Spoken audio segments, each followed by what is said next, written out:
right, today we're gonna take a look at four mice that I bought for like a workstation computer that I'm building right now. I've always loved Logitech, so my research told me to look at the 403 and the 502, so I ordered those. The 403 is awesome. I love the rubber scroll. It's fairly ergonomic, but the back sits a little high in the palm.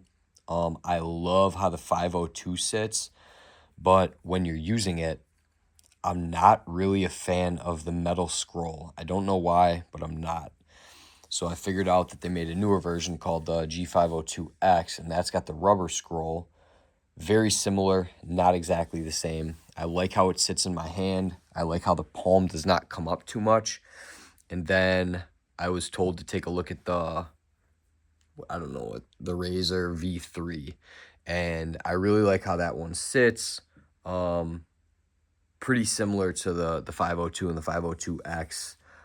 So I'm actually going to plug all these in, see how they connect to my computer and how responsive they are.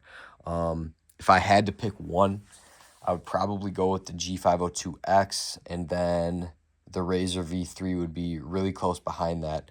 One thing that I noticed was the 502X is really clicky. It's got a really annoying sound. It's louder than all three of the other mice. And the Razer V3 and the G502 are the clicks sound a lot better, a lot more tolerable.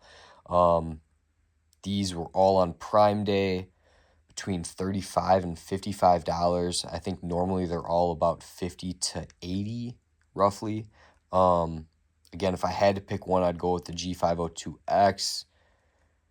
The Razer's right behind it. The 403 is a nice budget option. I just don't like how high it sits on the palm, and it's not as ergonomic. I like that thumb support, that heavy curve that the other three have, and that's why the other three look pretty similar.